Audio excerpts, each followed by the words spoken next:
Mm-hmm.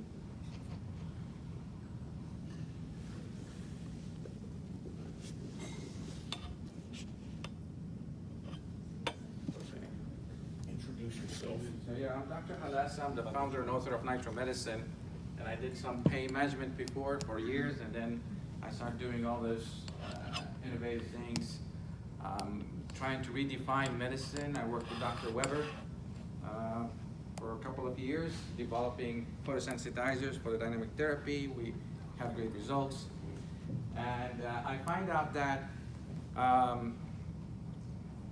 that all the chronic diseases, basically, it's controlled and regulated by redox signaling, and we're going to talk about it in the coming slides. So basically, what is Nitro Medicine? It's my team of doctors who are adapting the protocols. I publish articles with Dr. Michael Humblin. I work with Dr. Albert Ray, doing all those conferences, and recently I've been working with Dr. Juliette Hibbert, and she's a dermatologist, and she used a lot of the protocol of methylene blue photodynamic therapy, and she treats a lot of hard-to-treat skin conditions. She sent me all the pictures before and after. We want to present them as well. And we have Dr. Mike Bomer. He's a pharmacist, and he adapted Nitro Medicine formulations. And we have Dr. Barry. He's also working with me, helping me with the academy that I'm developing, which is called the Academy of Oxidative Stress-Related Disease. And he also works with CBD as well. And Dr. Weber is here, and he's one of the pioneers of photodynamic therapy and photomedicine, and we have great results eradicating cancer, especially stage 1 and 2. So if you see here that Nitro Medicine is a field that is going to redefine the whole medical industry. And so the statement that I'm going to lay out, it's going to be very strong, deep to the chemistry, and it's going to redefine the biochemistry and pathophysiology. So all those information is not yet written in the medical books. So it's kind of a radical change in the understanding of how the body works, the pathophysiology, and the biochemistry of the body. So Nitro Medicine is a new medical specialty focused on developing diagnostic and therapeutic protocol to manage oxidative stress-related diseases by modulating the nitro redox sensitive biochemical and epigenetic pathways. As a clinician and scientist, we have to come to understand that redox potential controls the electrochemical environment at cellular level, those impacting the fundamental biochemical mechanisms throughout the body: mitochondrial function, cellular signaling, cellular proliferation, differentiation, apoptosis, immune modulation, cancer growth, cardiac rhythm, circadian rhythm, neuroplasticity, sympathetic tone, enzymatic function, receptor function, lutein function, gene expression, telomere length. They are all examples of redox modulated processes supported in peer-reviewed literature. So everything that's stated here is being supported by articles and publications, and you can contact with me, and I can definitely share with you all the publications that support all the statement that all this claim that I'm putting here. In the mid-1980s, advancement in medical science began to unravel the profound significance of redox biology and its role in human health. So it's a new field of medicine. It's redefining the whole understanding of how the body works. Since that time, at least 209,589 scientific studies related to the topic appear in PubMed. Reactive oxygen species are necessary participants in normal biochemical function, but can induce pathology when imbalanced. The endogenous production of ROS during normal signal is essential for cellular regeneration and healing effect, but excessive ROS production and consequent accumulation leads to detrimental process that causes degeneration and cellular injury. Oxidative stress-related diseases occurs when antioxidant defense cannot balance the production of ROS. Our bodily antioxidant defense mechanism represent an active process fulfilled by metabolic energy system, antioxidant enzyme, and epigenetics, in addition to the rule of more well-known small molecule antioxidants and related detox compound. Interestingly, redox manipulation can improve hemostasis and cellular health, but it can also be used as a clinical tool. We see revolutionary new therapies being developed from this concept. The age-dependent nitro-redox imbalance is closely related to oxidative stress and various syndromes associated with aging. ROS overproduction is involved in diverse oxidative stress-related disease, such as degenerative disease, autoimmune, metabolic, chronic inflammatory disease, chronic infectious disease, psychological cancer, psychological disease, cancers, aging, pain conditions, and many more. So I think we are covering all chronic diseases, and we're telling the people that the common dominator, the common pathophysiology here is abnormal redox metabolism. So that's the new message that we are trying to redefine the chronic diseases, and knowing that we can definitely come up with the right treatment and filling up the gap of managing those chronic diseases, which are the missing link that we are looking for. To develop effective... Dr. Hulasa, the current literature for all these specialties you're talking about is talking about finding that inflammation is the basis for the problem of their disease. So how does that fit with nitromedicine? So basically, inflammation is an old school, because inflammation, people will say it's a bad thing, it's swelling, redness, dysfunction. So I use redox in a state, which is high pathological free radicals and physiological free radicals. So you will say in old school, physiological inflammation, which is good, right? It helps the healing. That's why you don't give NSAID, right? So I don't want to use inflammation. I use redox and free radicals just to avoid the misunderstanding. Inflammation is swelling and dysfunction, because those are the signs of inflammation. I think if we use a word redox and free radicals, physiological free radicals level and pathological free level, I think it makes more sense, especially when we talk about how the redox signaling control cellular proliferation, differentiation, and apoptosis, which we're going to see that in the coming slides. Wait a minute. What he's saying, though, is when you are inflamed, Right. you have inflammation, that's when you have the free radical. Is that what you're talking Yes, or free radical, pathological free radical induces inflammation. Right. It starts, more with free radicals high, and then you have the inflammation. So the inflammation is a result of high pathological free radicals. So if you go to the origin, it's the free radicals first. Right, so you're trying to get at the free radicals that causes the inflammation, that Right. causes the disease. Right, the high pathological free radicals. So using that is better than using inflammation. Inflammation is old school, I think, because, if you go to cell death, you can have cell death without inflammation. Apoptosis can happen without inflammation, which is because of the increase in the free radicals to the level that induces apoptosis, which we're going to see that in the coming slides. So to develop effective therapeutic approach against oxidative stress-related disease, it's important to identify the mechanism underlying the initial pathological event.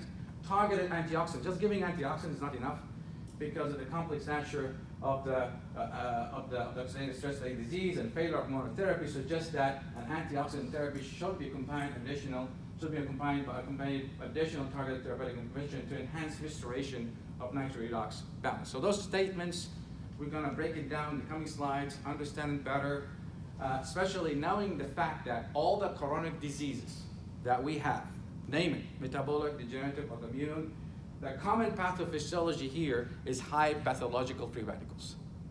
So Alzheimer, psoriasis, name it, all of them, they have high pathological free radicals. That's a common pathology, which means they have abnormal redox metabolism. So people here, they have a problem understanding what is redox potential. We never heard about redox potential. Have you heard about redox potential in the body? Raise your hand if you heard about it. Few of you, because it's not in the medical school, it's not there. So yes, a lot of doctors will be shocked because, this is something new, and sometimes they feel threatened, right? But redox potential, it's not hydrogen potential, pH. Everybody knows pH here because we study that, right? And a lot of doctors are making confusion between pH and redox potential, to the point they say we're going to manage cancer by alkalinizing the body, right? There is some truth, but reality is that the redox potential is the one who controls the behavior of the cancer, not the hydrogen, the pH. So the pH of the body, we know it's between 1 to 14, right? It's 7.35, 7.45, but we know the range of the pH that's general is 1 to 14, but in the body 7.35 and 7.45, and our body keeps it at that level, right? Any drifting in the pH, what would happen? You would have all these acute conditions, right? You would have cardiac arrest, you would have convulsion, right? Acute conditions. But redox potential, which is the affinity of a substance to attract proton, versus the hydrogen potential, which the redox potential, which is the affinity of substance to attract electrons, versus the pH, which is hydrogen potential, which is the affinity of substance to attract proton. That's a complete different concept. One is proton, the other one is electrons.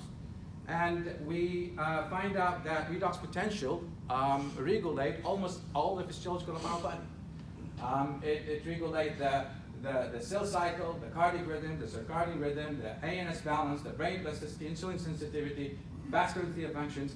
So, and any abnormality of the redox metabolism can lead to all those chronic diseases, metabolic chronic diseases, degenerative disease, autoimmune chronic inflammatory diseases that we discussed just the previous slide.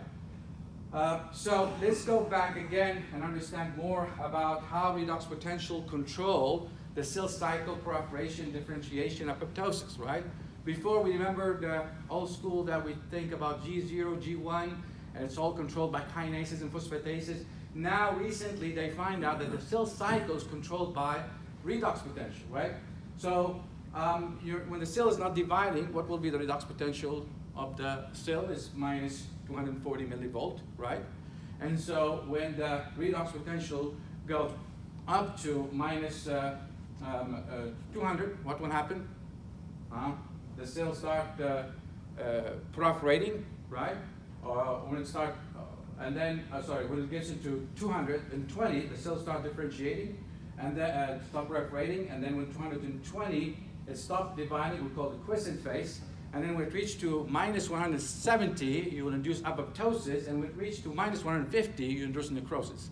So we find out that the redox potential controls the cell cycle, the proliferation, differentiation, and apoptosis. Any question here? All right.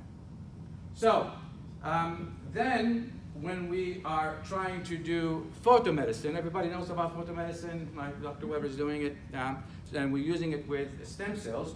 We're doing it because we want to increase the redox potential to the level to stimulate the stem cells. So let's say the cells is not dividing, is minus 240. So when you do light, you increase the redox potential to minus 220 millivolt. That will kick the cells to divide, and it goes up, it differentiates, and that's why we combine energy with stem cells, because of regulating the redox, which will enhance the proliferation, differentiation. But when we want to try to kill cells, cancer cells, what we do, we put the photosensitizers, and that photosensitizer can radiate the cancer. We radiate light, increase the free radicals to the level of minus 170, which will induce apoptosis, and if we go up to minus 150, it will lead to necrosis. So now we understand why we are using light to enhance stem cell therapy in the form of photoregenerative medicine, and why we're using light for photodynamic therapy to regulate the cell cycle and cell proliferation, differentiation. So people, they say, well, just light, laser in the body, you know, how that works, right?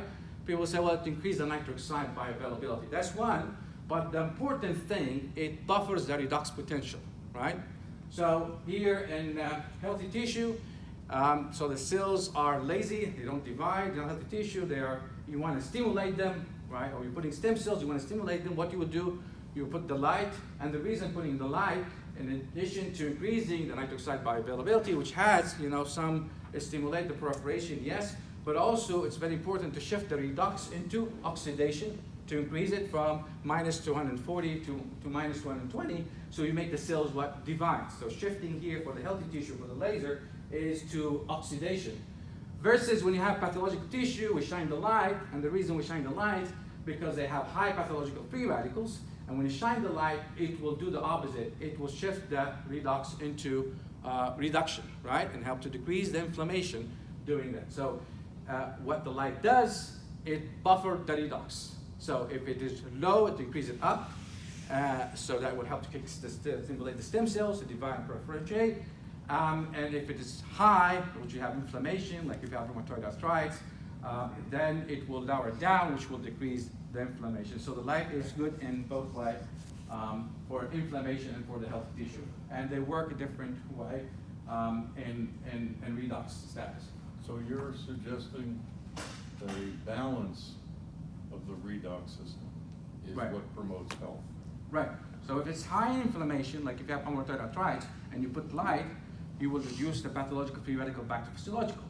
Okay, so if you have healthy tissue like stem cells and you put light, it will shift them to oxidation to stimulate those stem cells to divide and proliferate. All right?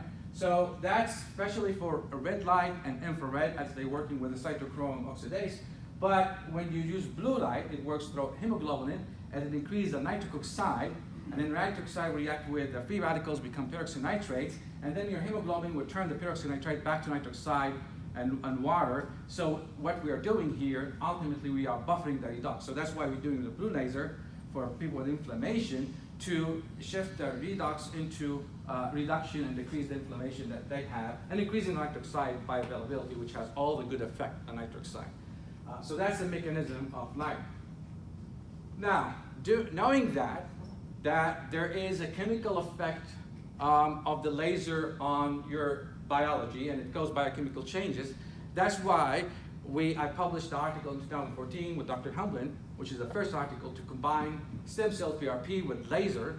And I think Dr. Weber is adapting that protocol. So when he do the PRP in stem cells, he does the laser, and the reason to stimulate those lasers, the stem cells to divide and differentiate and proliferate. So we get better results with the laser to stimulate even the exosome production versus just dumping the stem cells into the joints. So what I recommend when you do the PRP, you do leukocyte-rich PRP. You don't do the 20 and 30 ml, you use 100 and more, get most of the platelets out of the body, inject them into the joint, and treat the blood first with light, so you can buffer the redox, increase the nitric oxide bioavailability, centrifuge it, remove the red blood cells because they are bad, because it contains iron, you don't want that, it's irritant, and then take that blood, or take that plasma, and centrifuge it again, squeeze the red white blood cells and the platelets, get that bottom, right, inject it into the tissue, and put your laser along with nitro compounding, which is very important because it's like, you're planting a seed. You don't just dump the seeds in the desert expecting the garden of roses.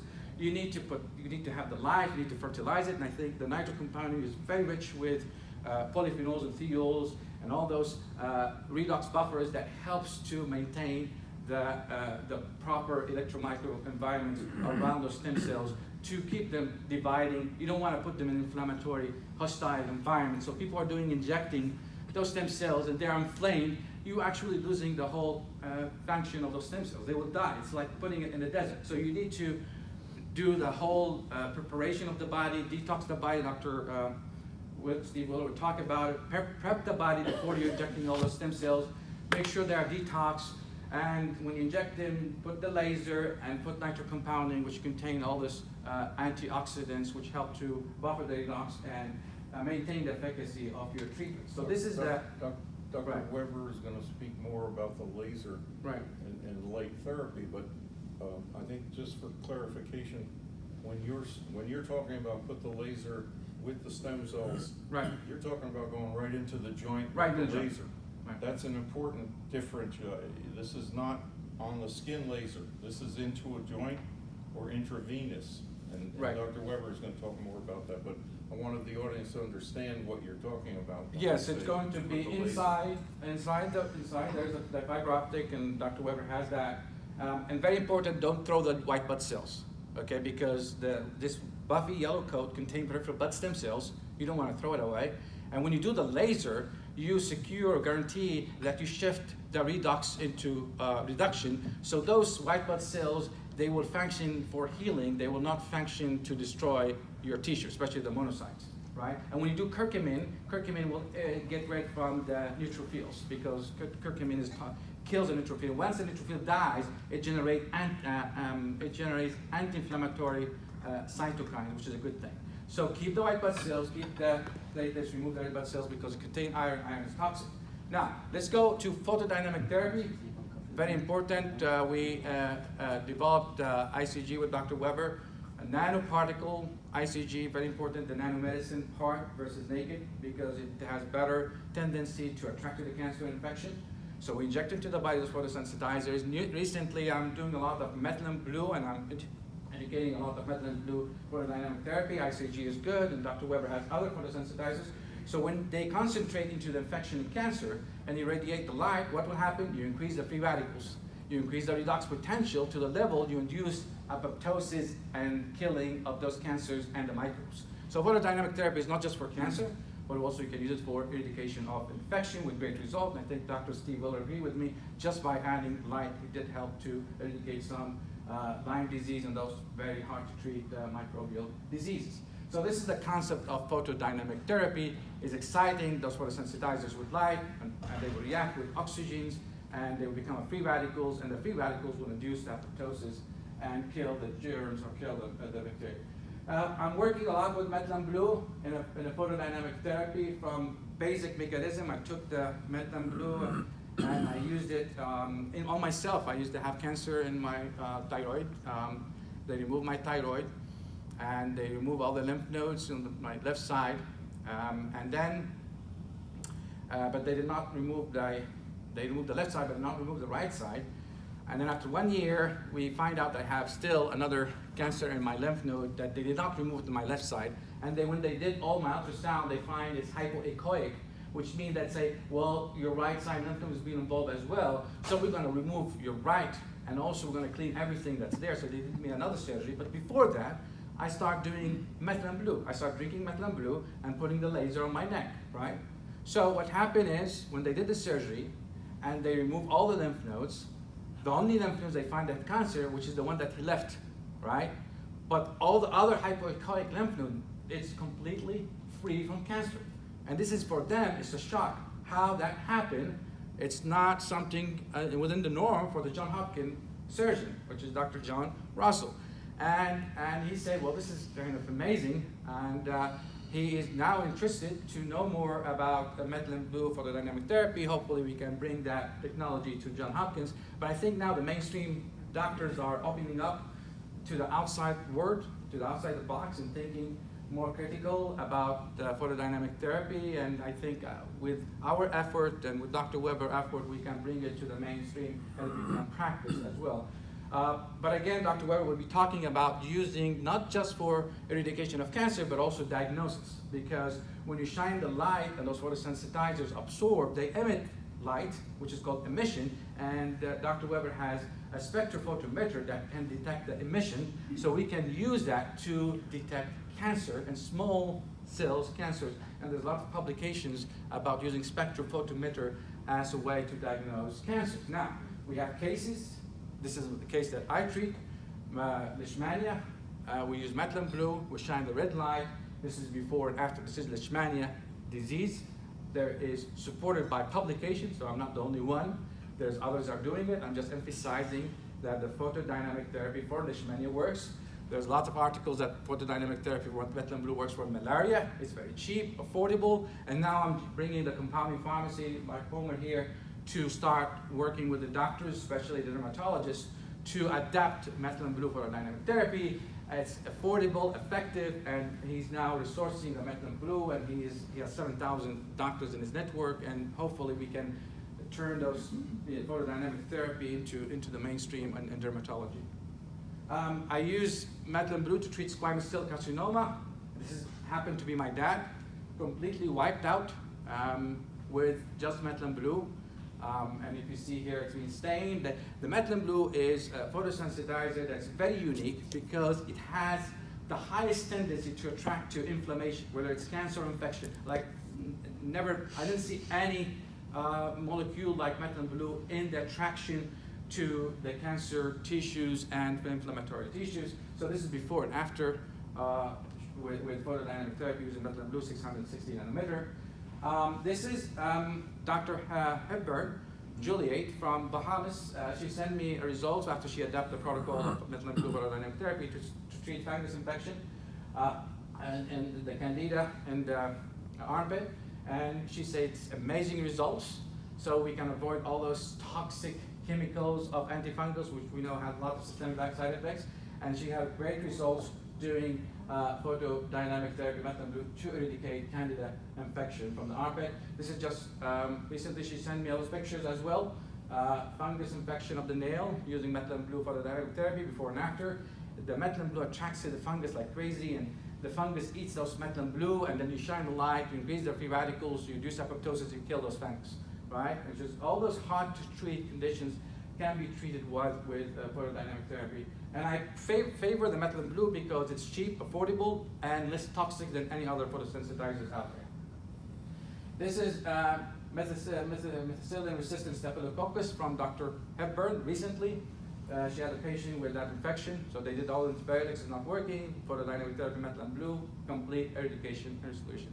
So this is definitely will help to reduce the cost for the patient, for the medical industry, if they start using methylene photodynamic therapy instead of giving antibiotics, especially antibiotic resistant bacteria and germs. It's just hard to treat with those traditional antibiotics. Here's warts. Would Yes. you go back one? Yes. Did they use surface laser for that? Surface laser, only surface. Just put the methylene blue there, 2% or 1%, and shine the lights, and it's gone. Here's wart. What kind of laser? With methylene blue, you use 630 or 660. 660 has a good penetration, at least 1 to 2 centimeters. Right. Good enough to do external. Right. You can go to 665, 670, but if you want to do the emission excitation, you're going to use that. So you use 660, 670, use it for emission. You're Yeah, kind of. putting the methylene blue on topically? Or Yes, you're- topical. Yeah, Topical. there's Right. 1% water, 1% with DMSO, and then you can put it in a gel. So kind of depending on, and that's actually what we're working with Dr. Hepburn to determine right now is what the most favorable method of application is for various dermatologic conditions. For example, you might want something different on skin than a nail or something like that. Okay, so you put it on topically and Mhm. you wait till it dries, or you do it If, while it's yeah, wet? just 5 minutes, 10 minutes, it gets in, and then just give 20 minutes of light. Very Yeah, that's important, easy. yeah. It's Yeah. like And any you kind use of- DMSO for better penetration, Right. huh? We're Yeah, kind of makes sense. experimenting with DMSO and water proportionally and maybe you would have some suggestions, but yes, and especially considering, the site of application, we're trying to tailor the vehicle to the site of application to get the best. Okay, so warts infection as well. She just sent me articles about it with great success. Applying methylene blue and photodynamic therapy 660. Basal cell carcinoma, you see before and after, and you see very good result with basal cell carcinoma. Especially if it's less than 2 centimeter, you can just do topical. But then when it's above 2 centimeter, you need to do some injections because it's a little bit thick and deep. To do injection of methylene blue into the tumor. But less than 2 centimeter, just do topical, and it works very well with basal cell carcinoma. Cost effective than the mainstream photosensitizers, less toxic, all that good stuff. This You know, is if from you inject methylene blue, Yeah. thin needle into the tumor, or maybe Right. even by endoscopy in esophageal cancer, does not make any problems. right now completely, yeah. Even But if we combine what we did together already right, the with some ICG, ICG, doxorubicin, Dr. Robinson, yes, and the for methylene blue all together, right, no problem. definitely yes. Can you summarize that for the audience? Yes, because I have a slide. Dr. Weber's comment, Yes, this slide. they didn't hear it. Yeah, so I'm going to talk about it with this slide here. But let me go with this slide, which is from Egypt. They did basal cell carcinoma here, before and after, and they eradicated just topically here. This is less than 2 centimeters, so it's enough topical, methylene blue, and just radiate with laser and eradication there. Now, for the patient, which happened to be my dad, Dr. Weber and we inject the methylene blue, ICG in the cyanide green, nanoparticle, and doxorubicin, told him out, which is very good in putting that injection without even anesthesia. Again, it's gag reflex. It was an amazing procedure. We were able to inject it into the throat, and we radiate the light. We put the fiber optic, the red light, through the nose to the throat here, as you see it shining out, and it definitely helped my dad. But of course, cancer is sometimes, when it becomes cancer stem cells, sometimes they get resistant. So I'm not saying all those photodynamic therapy 100% will eradicate the cancer. It takes time, and possibly you need to combine with other things. But my dad did improve doing it, and he starts eating and drinking, and his health is good. But again, we need to eradicate the cancer, so I did radiotherapy for him as well. It did help him, but I'm going back again doing photodynamic therapy. So cancer, you need to work with it. It's very hard. It's not an easy thing that you will say, all those patients with cancer, they have to be eradicated if you do this kind of treatment. It's really individualized. Some people respond erratically, some people respond relatively good, so, but not all of them will completely eradicate. So we have to be more realistic in this. Now, this patient in South Africa, I went to South Africa, I did the presentation there with Dr. Luna, and it happened that her husband has colon cancer, stage 4, all over the body. And we did all the integrative oncology, and we did help to extend his survival rate and life expectancy of patient with metastasis of cancer stage 4. But he has metastasis in his bone recently, and she called me and she said, well, he has a lot of pain in his sacrum, so what do we want to do? I told her, well, now I think, you know, you did a lot for him. I just give him narcotic and continue doing the photodynamic and what we're doing. But I suggest inject methylene blue into the area of the pain along with lidocaine. And if you don't want to inject, just take oral methylene blue and use microwave and infrared. So she said, okay, so she did it. Okay, and I told her to take oxycodone 10 milligram, you know, per needed 4 times a day. And the next day, I called her. I told her, did you give him oxycodone? She said, no. I just gave him oral methylene blue, 20 milligram, and I did the infrared and the microwave, and he's free of pain, and he's juggling with me. So that's amazing. We're methylene blue now, and there's publications in clinical trials. They're using it to treat pain. They're injecting it into the facet joints, injecting it into the disc. Articles, a publication about it. Now there's clinical trial in 2018 using it for neuropathy. So if you contact me, I can share with you all those publications about using methylene blue for pain management. Possibly it will replace the narcotics in its effect, because I'm talking about cancer pain from the bone being relieved by methylene blue. That's big news.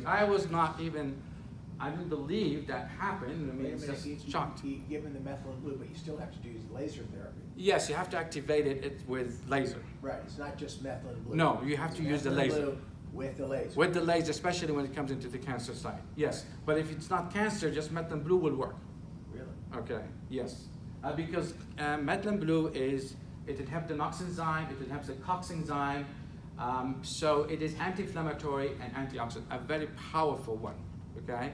It helps the mood, so possibly can be used for treating addiction as well. Now, how much time left? You have time. I have time, because this is not easy, even for me presenting it. I'm talking about central nervous system and all the neuroanatomy, but it's very important to be presented in pain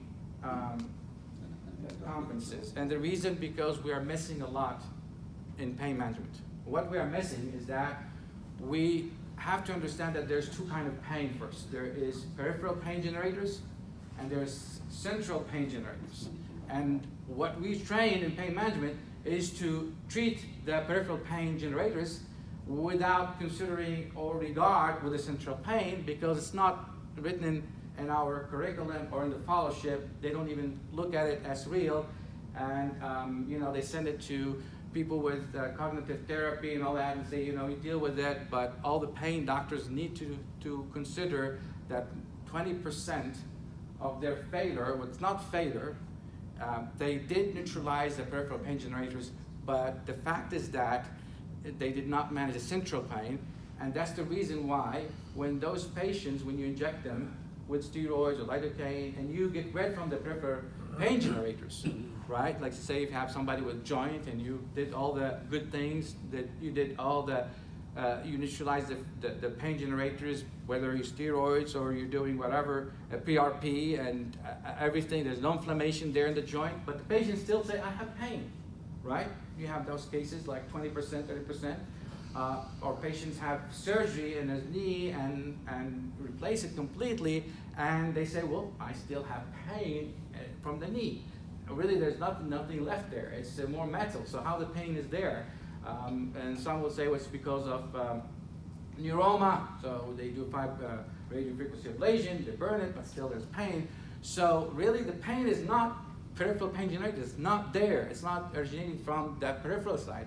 It is from the brain. It's called central pain. So that's what we need to understand, that chronic peripheral pain can cause neuroplastic change in the brain, pain pathways, leading to central pain. So the pain is from abnormal neuroplastic change in the brain, and that causes the pain, not your peripheral lesion, whether it is arthritis or burn. So central pain generated is neuropathic pain that happens when central nervous system does not process the signal properly.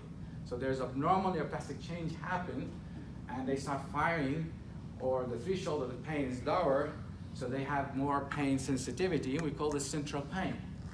Versus peripheral pain generator is not such a pain that's not part of the nervous system and caused by inflammation and injury, and we are very good in fixing that, and we are missing the central pain.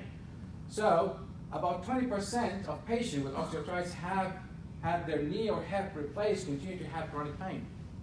There is no knee, so I mean it's completely metal, so from where the pain comes, it's not anymore from the joint, it's here and in the spinal cord, where you have neuroplastic changes happen and they start firing spontaneously pain signals. So this is what we're gonna discuss and talk. The pain has likely become centralized, it's not longer caused by inflammation or injury. Now the pain is driven by dysfunction of the central nervous system. We're gonna talk how peripheral pain generators chronically lead to central change, central pain, and then chronic central pain can turn back and become peripheral pain in the form of complex regional pain syndrome, right? So this is what we're going to see in those upcoming slides. It's very neuroanatomy. It's something that we need to concentrate here. We're going to follow the pain signals all the way, understanding pain, central pain mechanism and how it works. So if I put my hand on a flame, what would happen? We would have pain signal going all the way up to the spinothalamic tract, to the thalamus. And when it reaches the thalamus, you feel the pain, right? Pain sensation. And then what will happen here, the pain signal will go to your amygdala, right? And that's where you feel the pain severity, right? So the amygdala is the site of the brain. And then when it goes to the hypothalamus, as you saw there, you would have the pain behavior response, right? So when you put your hands on the fire, what would happen on the flame? Not first degree burn, it's a little thing, heat, right? So your pain signals goes first to the thalamus. You feel the pain there, but you don't know how severe it is, right? Is that something that when we asking the patients, right, what do you have pain? Well, I have feeling pain. Well, that's because the signal reaches the thalamus. But then you'll be asking him, how severe is the pain from 1 to 10? That's when the pain signal reaches to the amygdala, where you know the severity of the pain to the amygdala. And then it goes to the hypothalamus, and the hypothalamus gives you what? The reaction of the pain. What's the reaction of the pain? You know, high blood, pulse rate will increase, patient will be irritated, right? Squeezing around, all that's pain behavior. I don't think to the degree of crying if I put my hand on a little flame of fire, but there will be some pain behavior response as a response of the pain. And that's why when we doing pain management, we ask for the pulse rate. And pulse rate is not just for vital signs for the heart, but also it helps with the pain. So patient with pain, really they have to have their pulse a little bit higher than the norm. Now, other thing you ask the patients about back to severity, you say, well, where is the pain? Localization. And where that happened, it happened when the pain signals, all right, so this is the thing we need to do. Okay, so let's go here again. All right, so go to the amygdala, severe, the hypothalamus, feeling the pain, and then goes to the amygdala, severe to the pain, hypothalamus, right? See this pain signal here? Pain behavior, and then from the thalamus it goes to the primary somatosensory cortex, so you localize the pain, right? So where's your pain? It's my hand. And then you ask the patient, okay, so tell me about the pain. Is it stabbing or it is burning? So that is the function of the sensory association area, right? And then all those pain events and all the auditory and visual and everything that relate to the pain, the experience itself, will be recorded in the hippocampus. So hippocampus is like the flash drive. We record all the events related to the pain context, memorization, and the assessment of threat. Then, assessment of threat along with the prefrontal cortex with the hippocampus, they work together to decide whether this pain is worth, it's big or not.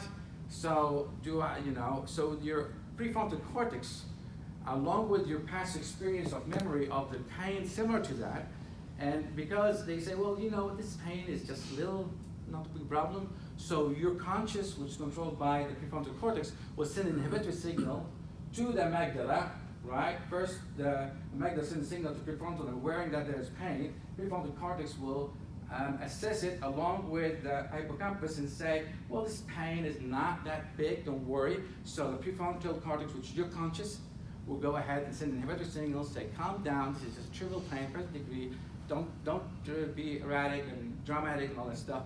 So you have better control when the pain is little pain. But what would happen if you accidentally put your hand in a stove, a hot stove, 3rd, 4th degree? I don't think your conscious prefrontal cortex will be able to control your pain behavior. So we're going to see that, all those pain signals for patients who are experiencing severe pain will be a little bit different here. So you go ahead with putting a big flame there, putting your arm there. What will happen? You have massive pain signals going all the way up to the thalamus, right? Where you feel the pain. And then it goes to your amygdala, right? All right? And that's where you feel the severity of the pain. Then it goes to your hypothalamus, where you have the pain behavior response. What's the pain behavior response? Crying, irritating, moving, all that thing that when you have pain, right? So hypothalamus will send signals to parts of the brain to give you that behavior response. Okay, and then what will happen here? You localize the pain, as you see here, by sending it to the cortex, pain localization. Then, after that, you will be knowing the kind of pain is burning pain. Of course, this one is burning pain, so that's the somatic sensory association area. And then you will store a whole event that happened into your hippocampus as you see it here, right? After that, you're going to assess the threat of the pain. Is it this pain is severe? Can you control with your prefrontal cortex or not? Well, this is a severe pain, 3 or 4 degree of pain. Your prefrontal cortex will try hard to inhibit, but the signal that's coming from amygdala to the prefrontal cortex is very hot and strong that the prefrontal cortex will not be able to do it. That's why when you have severe pain, you cannot really control yourself. You start crying, right? And you try your best to, trying to not to be embarrassed in front of the people and trying to put your conscious control and showing that you're not crying, you don't want to show the weakness. But because the pain is severe, it's subconscious, and your conscious control cannot do that. So you can see the battle here between prefrontal cortex and the amygdala here, and you can see that the winner here is the amygdala, and you will be subconsciously irritated, crying, screaming sometimes, right? So this is the pain pathway that we need to learn. Of course, you see this inhibitory signals there, but to inhibit the prefrontal cortex from controlling your pain behavior and say this is too strong, just let go and try. Possibly that would be a relief, right? So the other thing is that we will see is that, okay, so you have this, when you put your hand in the fire or on the stove, what is the thing that you do to decrease the pain? The normal reflex that you do. Valsalva maneuver, right? Is that what you do when you put Pull your hand away. like this, and you tense and you do Valsalva? Why are we doing Valsalva maneuver, right? You hold your breath like this, right? Is that what happens with reflex? Yeah. Because that would help to increase the hypothalamus activities and when you increase the hypothalamic activities, as you see it here, as it did same as hypothalamus will send and activate the descending analgesic pathway. See the descending analgesic pathway? We'll see it here. See this? Activating the rostral ventrolateral medulla and also the lucus coeruleus, and release the serotonin and norepinephrine from the spinal cord. What will happen? This will activate the what we call it, the enkephalin neurons, which is here, the inhibitory, and that will put the brake on your pain signals. You see that here? All right? So this is a descending adjacent pathway, putting the brake on the ascending nociceptive neurons or tract or spinothalamic pathway. One of the interesting things that the article about the amygdala Mhm. came out recently, Right. okay? And it's that posterior aspect of the amygdala where they feel the pain's perception Right. happens, part of it happens. Right. And what they did was they ablated that in rats Right. and found there was no more pain response, Exactly. okay? So in the typical linear thinking, Right. they suggested then that knowing this is the area now where pain is expressed, Right. we can start looking for drugs that will take Affect that care of micro- that area. Exactly. Okay? That kind of linear thinking is not going to solve it, because what you're explaining is the entire system is involved. Right. And pain perception is not just from one little area in the amygdala. It's from the entire system working together. Right. Okay? But if you destroy the amygdala, and there is some people, they have problem in the amygdala, they don't feel the pain. Have you heard about that article about women? She doesn't feel the severity of the pain? Okay, but you can take somebody with a high level of intrinsic hypnotizability, Right. and they can blip pain out just by thinking it. That, Okay. yeah, that's another, Now, that's wait the a minute, memory. wait a minute. Yes. That has to go through the amygdala. Hippocampus, yes.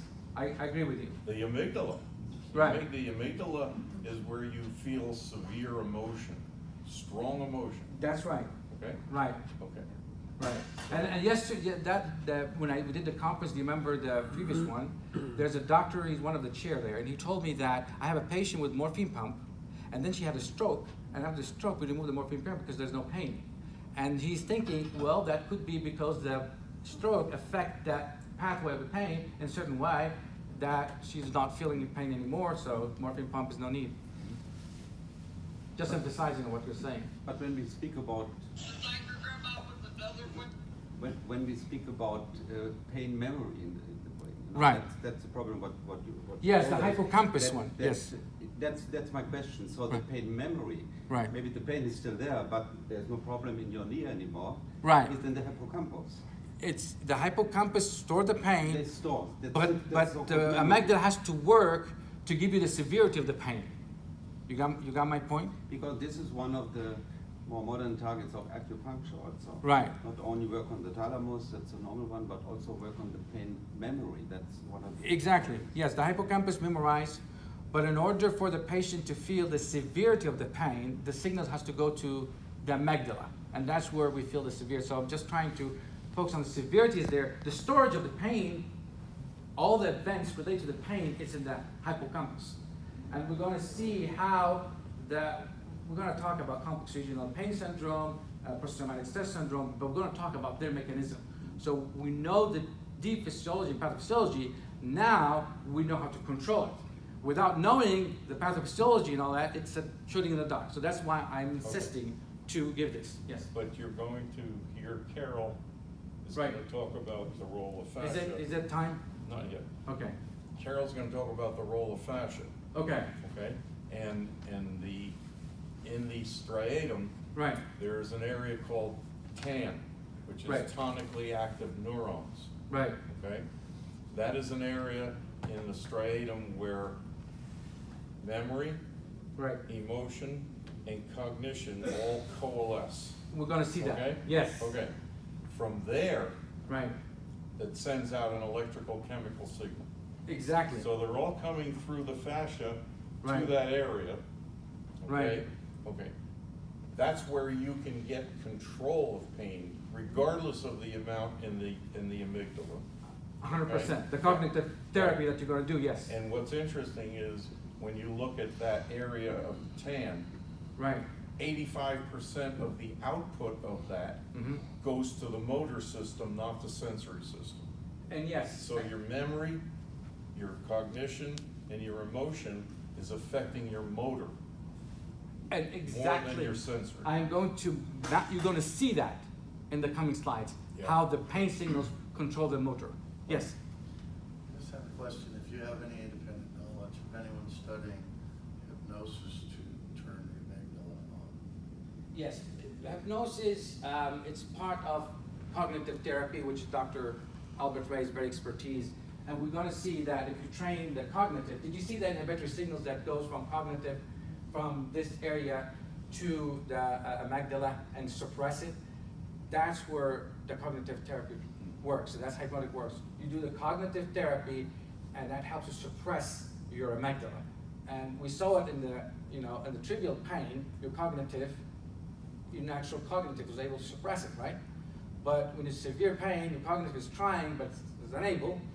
But if we train it, we definitely can do more control. That's why people are doing all this yoga and all this alternative things that they do to have better control of their pain. What you're doing, you are forcing and training and increasing the cognitive area activities and effect on suppressing the amygdala. And that's where Dr. Albert Ray, he's the expertise in cognitive therapy. We're going to talk about this. You will see it in front of you in the coming slides. All those tracked, all right, if we have time. All right, so it's very important to know neuroplastic changes. We hear about it, but we want to see it. What's meaning of neuroplastic changes that happen led to the central pain. As you see here, this is this is like 3rd, 4th degree pain. So you have chronic pain. It's not going to be in just a little thing, but it's going to be day and night. You have this pain. So pain signals will bombarding your spinal dorsal horn, right? And what would happen? You would have change in your dorsal horn circuits, neuroplastic. I learned this from Dr. Albert Ray when he's talking about when he's presenting wiring and rewiring the brain and all those things. So that's where I'm connecting what he is doing into really animation, so you can see the neuroplastic changes in front of you. So it's become real and true. So when you take it seriously when you're controlling the pain. So this is what's happening. So when you have those pain signals here bombarding your dorsal horn, right? So what will happen here, you will be releasing this glutamate because they are glutaminergic neurons, and the glutamate will open up calcium channels. And then, yes, you have a question? How does previous events with response to this affect what you're talking about? Well, Previous incident, you got pain. right. How does that affect what you're talking about? Well, I'm talking about you putting your hand in the stove accidentally, so that's what's Yeah. happening. Yeah. And that generates the burn, and that's pain signals that's coming. Right. Right. So the same process goes on no matter what. Yeah, yes, but when it becomes severe, you will have dramatic changes on neuroplastic changes. When it's just little, you don't have this neuroplastic changes. Even though it's a different incident, the pain pathway and all still has the same. It has the same, but because it's severe, you will see changes in the wiring, and that's what we're going to see right now. I think she also was asking, Yeah. for example, if you had burned your hand severely 10 years ago, so would the previous Yeah. similar injury follow the same? So in other words, now you've got this, oh shit. I It's being remember recorded. how bad this was. Right. Here it is again. I think that's kind So of. you put your hand on the stove. Right. And you know you burned it. Right. But when you're busy, didn't know you put your hand on the stove again. Yes, you will record all of this, and that recording will give you, that's how babies learn from the fire. It will be recorded so they know this is fire and bad, and it's recorded in your hippocampus, and it's being recorded there. We're going to talk about post-traumatic stress syndrome, where this record can activate instantly without any external stimulus, and they have a flashback and the experience of the pain. We're going to see that. You're going to see it in front of you in the coming slides. I think it's also important to recognize that the nervous system is like a muscle. The more you use it, Yes. the stronger it gets. Exactly. And so, Why do to you keep answer putting your hand on the your stove? question, if you burn yourself the second time, you strengthen the entire system that happened the first time. Right. We're going to And see there that. are- And there are more cells then devoted in the spinal cord to that. Right. More cells in the brain devoted to that. Exactly. And that's where it starts to shift to And become that chronic. equates to the person not having as much pain or staying away from the stove. Is it what? Well, staying away from the stove, but that's for sure. Question, but it's interesting. But I think that would increase it. I stay away from the stove. It depends on the person, right? If you do it a second time. But- you're- Speaking of you're- prevention, that's It will. prevention, staying away from Yeah. that stuff is Right. prevention, The so second just to time get back can on be the more monthly. potent than the For first time. preventative health, do Right. you take that out as a They are solution, now as a big pharma, solution? big pharma company, and I can share with you, they are using 5 milligram of Methylene Blue to treat Alzheimer disease. I will share that with But you as a guys. pill form? It's a pill form. Uh-huh. It's a big pharma. They are doing the clinical trials and all that stuff. I'll share with you the name so you can see it. It's a big pharma, not a compounding pharmacy. Big pharma spending millions of dollars to that. So the safety is being passed with that lower amount. So that's all what you're saying. You're gonna see it in front of you right now if we have time for doing that. Okay. So let's go ahead and see what would happen when you have bombarding your spinal cord with chronic pain, because that's what's happening. You burn your pain, right? So you would have this pain signals releasing the glutamate, right, and open up the calcium channels, as you see it here, and then the glutamate receptors was causing calcium to go in. So you see the gray one here, and that will activate the NOx enzyme, as you see here, and generate free radicals. Remember that physiological free radicals will stress the cells, your central nociceptive cells, to produce proteins of the synapses of the dendrites, functional sexual proteins, and what would happen, you would have sprouts of the dendrites, new ones, connecting with this oncoming nociceptive neuron, the peripheral one. So what would happen, you would have more connections, as you see it here, between the peripheral and the central neurons. See that connection here? That's the neuroplastic change. So what would happen, you have more synapses going here. The threshold will lower, right? And what would happen here, you would have something that's called primary hypergesia. Have you heard about primary hypergesia? So those patients, when you touch the area of the pain, just touch, pressing like this, pressing it, they will feel a lot of pain, right? That's primary hypergesia. But this is coming from epigenetic changes or epigenetic triggers Right. that are triggered by redox. Exactly. So these changes are induced by the redox potential, the electrochemical environment being changed, and then there's epigenetic responses that create these neuroplastic changes. Correct, 100%. So every statement that I said before, and I said there are strong statements, yes, there are, radical change understanding of medicine, I am supporting it with all those presentations and articles. If you could connect with me, I'll definitely send it. Yeah, there's two major changes, Mike. One is you induce the glial cells to release glutamate, which is an excitatory pain Right. transmitter. You also then take the beta normal, Mhm. okay? Okay, and so we have the C fibers and the D fibers Right. for pain. The B fibers are inhibitory Right. normally, Right. but through that system you're talking about, you then induce them to become excitatory instead of inhibitory. Yes, and that's Yeah. allodynia, which Yeah. we're going to see it right now. So Right. this is primary Right. hypergesia, right? We did just, if you see, we press here, the area of the injury, and we will have pain signal and continue pain, right? And what would happen next is developing what we call secondary hypergesia. How is secondary hypergesia? The same process. The glutamate will open up calcium channel will, the glutamate receptors, calcium will go in and activate the NOx enzyme, generate free radicals, and free radicals will stimulate the expression of the synapses, and new dendrites will form, and they will connect with the nociceptive neurons that's not coming from the lesion, but from the surrounding area of the lesions. So when you press the area around the lesion, you will feel pain. That's called what? Secondary hyperalgesia, right? Okay, so this is secondary hyperalgesia here. See the connection here? I show you the connection, new connection that's happening here. Did you see that? Okay, now let's go to the next step. What would happen here? This is the secondary hyperalgesia, touching, pressing in the area around the burn, right? Not into the burn, secondary hyperalgesia. And then continue this, what would happen? You would have something is called allodynia, right?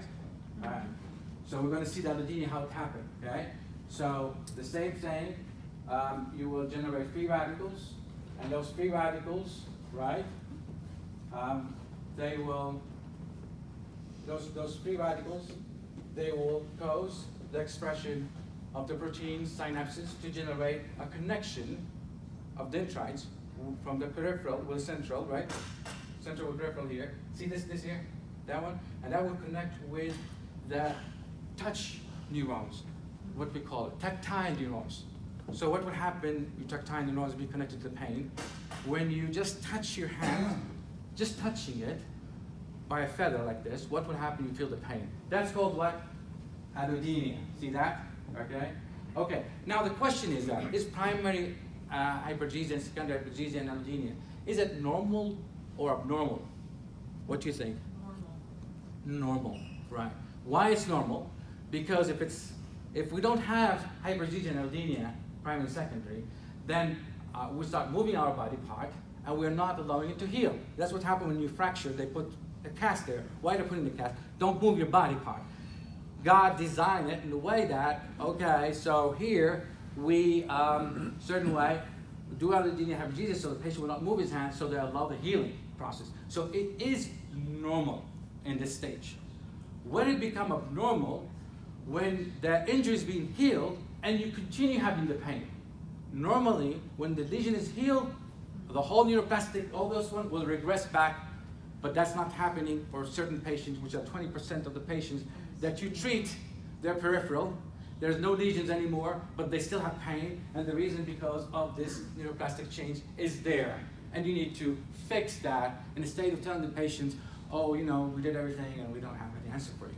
So how you're gonna treat it, you're gonna give them all the treatment that helps to reduce the free radicals, which is Dr. Steve Willer will be discussing that, all the therapy of the integrative medicine, which will help to restore the neuroplasticity of the brain back to normal.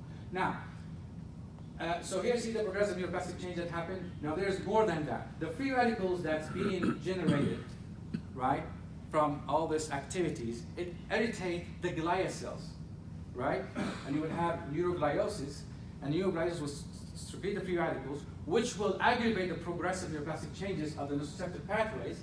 But what they will do to the descending analgesic pathway is the opposite. It will cause regressive neuroplastic changes. So your descending analgesic pathway become weak because of the free radicals. So the free radicals here, the response is different with the nociceptive versus analgesic. Analgesic regress, nociceptive progress. All right, so that's what's happening here. See the regression, what's happening here? Regressive neuroplastic changes. You see those dendrites? There's the dendrites being completely out, right? Okay. Now, here's the biggest thing. The free radicals will be so high to the point they will open up this glutamate receptors. That's big. Why?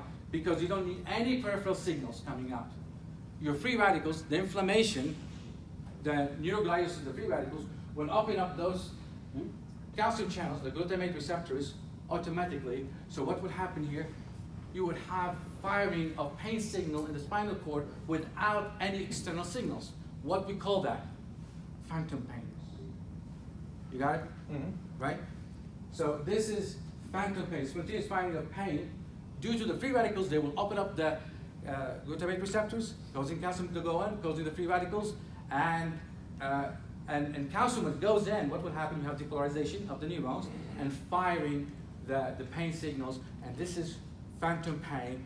This is another stage that if the patient is still continue having pain without any peripheral and they still have pain, that could be because of phantom pain that they have due to spontaneously firing signals from the spinal cord without any external thing, due to inflammation and those free radicals. Is that clear? Okay. Is it still time? 10 minutes. 10 minutes, okay. I think we can do a lot in 10 minutes. Okay, so basically we mentioned that now if the patient did not improve, his pain, that's because of central pain. But we will see also that the central pain can become peripheral pain and give you a condition that's called complex regional pain syndrome, right? So what will happen when you have this pain signals goes up here? Let's go back and see the whole thing again. here. All right. Okay, so see here the pain signal here? All right. It will go up first like this, and then it goes all the way and to the hypothalamus, and then hypothalamus will become active, and they will send signals, which is the sympathetic active, right? And sympathetic will become overactive. What will happen to to your arm? Vasoconstriction because of sympathetic activities, and norepinephrine that's released from sympathetic, it activates the Knox enzyme to release free radicals, causing inflammation. So what we have in the complex region pain syndrome, you have area of vasoconstriction and vasodilations. Vasoconstriction because of sympathetic overactivities and norepinephrine is causing vasoconstriction, but norepinephrine stimulates the Knox enzyme, generates free radicals, causing inflammation. So this is sympathetic, or what we call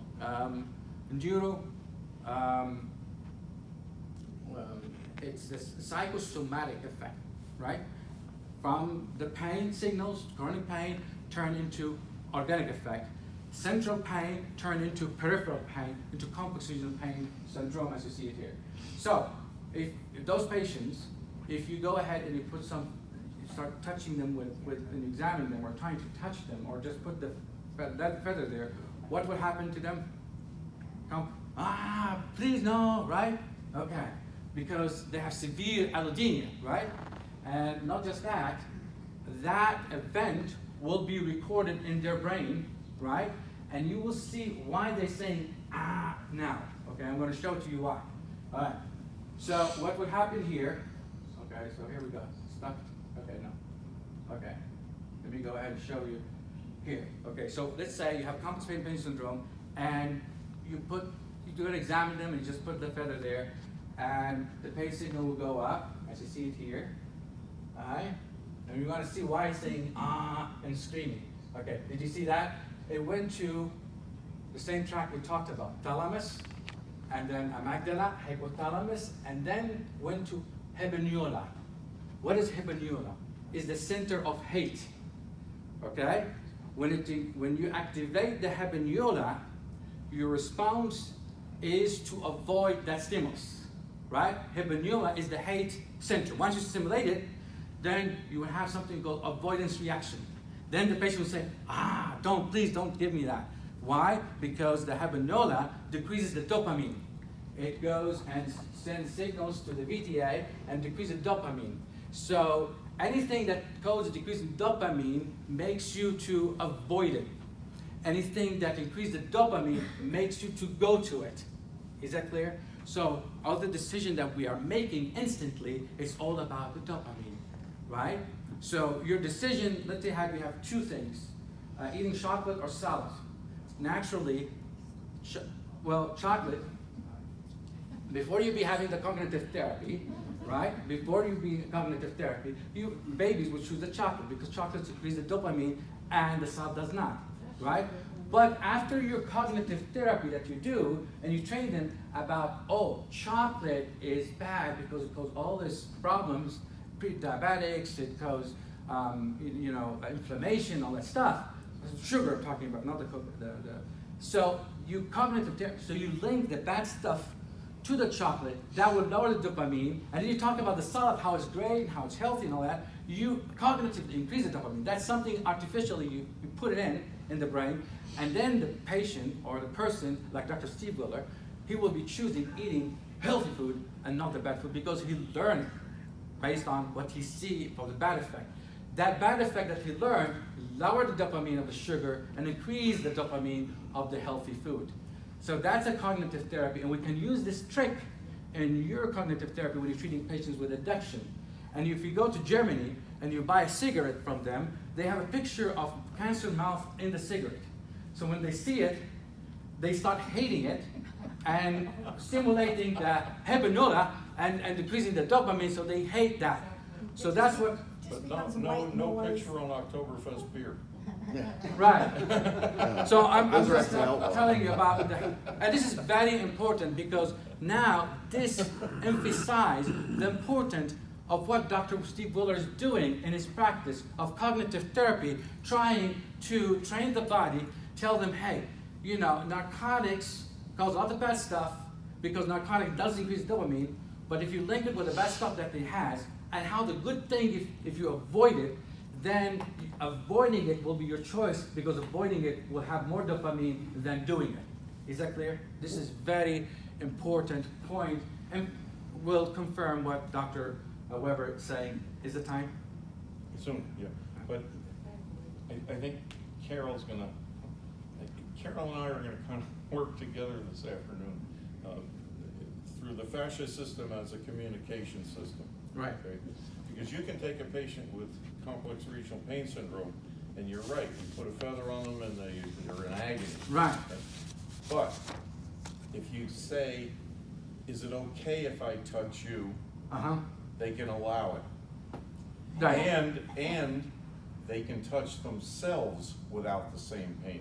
Right, and I think it has to do with Because cognitive. the cognition Right. is going through the fascial system to Right. communicate that it's gonna be okay. Right, and the cognitive does suppress the whole And thing. that's a very powerful influence on this entire system you're talking about. It Right. seems like addiction is entirely related to this. Would it not be? Because it seems to me, I mean, we work with a large number of opiate addicted patients through a drug rehab clinic, and they treat a lot of them for chronic pain. And it seems to me that one of the crucial identifying factors when the patient's getting better with regard to their addiction is when they begin to identify the opiate as a dangerous substance that they shouldn't be wanting. You know what I mean? They've made that connection when they seem to be more in recovery. No, the change comes when the dopamine squirt that they get from the opioid Right. feels so good. Right, and that's that what we're they gonna see, want it yes. to continue. Exactly, That's when you get addicted. right. But And for that's- those who have recovered, have they now consciously regressed from that through this type of therapy? Well, because what happens is the dopamine squirt wears out eventually, Right. okay? And so the late stage of addiction is really taking the drug to avoid withdrawal. Right. Right. Not for the pleasure any longer, Right. okay? Yeah, it- Which we're going to see it in the coming slide. You will see the whole circuit right in front of you. Yeah. Okay, so now activating the habenula, right, it will cause the suppression of the VTA, the love center. So we have two centers in our brain, the hate and the love. So when you activate the habenula, it will decrease the VTA, the love center, and the dopamine will decrease. And that's why when you waggle the feather in front of the patient, they start crying and all that because they record it, and we're going to see the report. Not just that, this habenula, when being active, it inhibits the descending analgesic pathway and work the central pain more worse. This is what's happening here. Did you see? It's inhibiting those blue signals, and descending analgesic pain will be inhibited in this case, as you see it here. So, again, what happened here is, okay, let me go ahead again here. I want to show you that all this event is being recorded. You have about 2 minutes. Okay, 2 minutes, okay. It's being recorded in the hippocampus, right? Is that clear, the event? Okay. Now, what happened here, because what happened in the dorsal horn of neuroplastic changes that we talked about, it happened in the amygdala, right? You will have the same thing, progressive neuroplastic changes. And the amygdala will fire spontaneously. And when they fire spontaneously, see this what's happening. I'll show it to you here. So see the firing of this amygdala. See that? Spontaneously, without any external stimulus, right? And recording the whole thing. And then we will have what, when it's fired, those amygdala spontaneously, you will have post-traumatic stress syndrome. Those patients, without any external stimulus, just a memory, right? It triggered the whole pain environment that they lived to. That's what you're asking for? That's post-traumatic stress syndrome, STT here, right? And your cognitive therapy, the cognitive function is trying to suppress it, but the amygdala hypoplasticity is so strong and the pain signal is so strong that they have no conscious control, they cannot control it. And the black flashes and all this of the pain experience, it's there without the ability to control it. That's where you need to work. It's more than just the amygdala. The hippocampus throws the whole thing off in the first Right, place. they have all the hyperplasticity there, but the amygdala is the central one. That's why we said it's the area of the neuroplastic changes. That's where the abnormality happened, but you would have the whole circuit is firing along with the hippocampus, yes, which bringing the memory up. Yeah. And they inhabit the prefrontal cortex, so they cannot control it, right? I cannot control it, but you're going to help to train the prefrontal cortex Yeah, to but- control it. But when the brain is sensitized, Right, which is what you're describing, right. any area of the brain can set off that PTSD. Yes, Okay? yes. The cognitive part, the memory part, Right. the emotional part, senses, exactly. hearing, Smell, smelling, hearing, the you can all van. set it off. Right, but it happened. Because the entire brain is sensitized, it's not Right. just the amygdala. But sometimes it happened even without anything. Yeah. It just pumps up, right? Right there. Okay. Now I'll go with this and we're done, okay? Because I know this is a very important part because this is the management. So what we do to manage this, right? We give them opioid, right?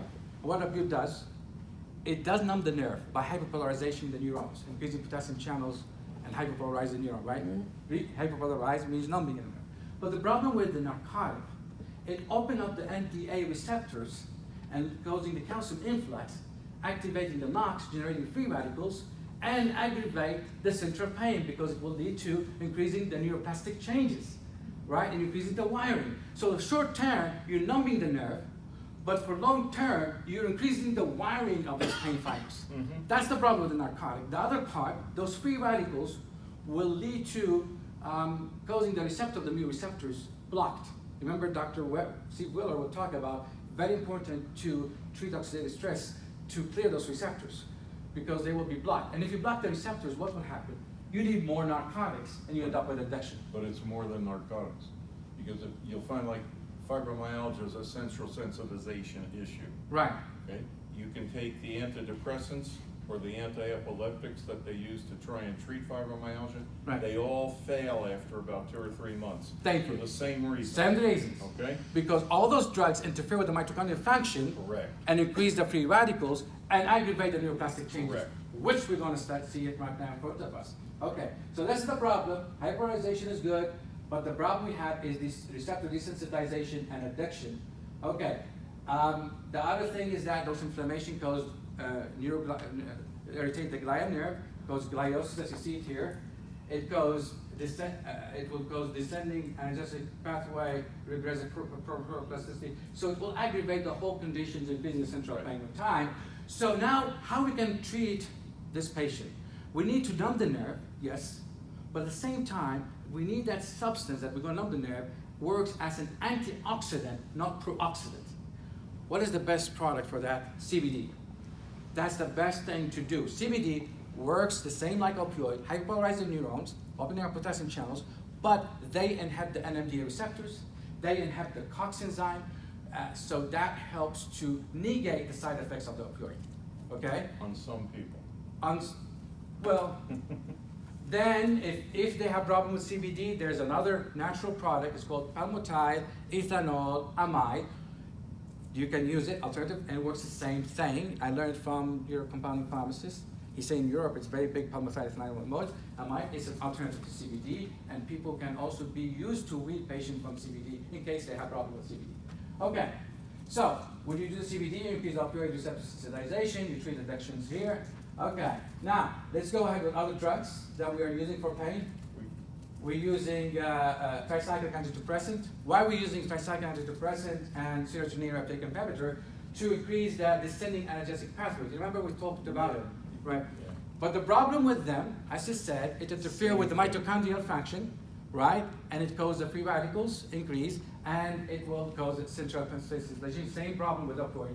All the synthetic big pharma products are not being tested against the mitochondrial functions. And all of them, most of them, cause mitochondrial dysfunction. Okay, so I give tricyclic antidepressant, the patient feels good, but long term not good. Gabapentin numbs the nerve by blocking the NMDA receptors, but the problem interferes with the mitochondria, which is not good. NSAID blocks the COX and the COX enzyme, but the problem with NSAID is the bleeding and the kidney problems. Steroids blocks the COX and LOX, which is good for short term, for acute pain, but long term, we know the complication of steroids, right? It suppresses the free radicals, even the physiological free radicals, to cause atrophy, secondary hypertension, secondary diabetes. You don't want that for long term. B12 is good. It doesn't have any side effect. Give them B12, it numbs the nerve like gabapentin, So that's a good thing. It blocks the GAP, an NMDA receptor. Curcumin is good because it stimulates the expression of antioxidant enzymes. So that's good, right? To neutralize the free radicals. ALL also helps to neutralize the free radicals. And then exosomes. Have about stem cells and exosomes. They are very rich with RNA that express anti-inflammatory, antioxidant enzymes, which has longer term effect, and definitely will help patient with pain and reverse the central pain. Now, the whole problem that we have is interfering the mitochondria. How we treat it with photomedicine, that's one of the ways to treat it. That's why patient, when you do the photomedicine, they help them with central pain. Other thing you can help central pain is giving methylene blue or giving the PEA, which is palmitide ethanol amide. And I think Dr. Mike Bamer, he's a compounding pharmacist, he's adapting everything, so he can help you with those formulations if you need. All right, thank you very much. My time is up. I try my best, but it's too big. It requires longer time. I tried to, and he told me, you know, try to make it smaller because of the time frame, but I don't want to miss the opportunity to present all this great work. And then you can contact me, and I can help you to break it down if you need. Thank you very much.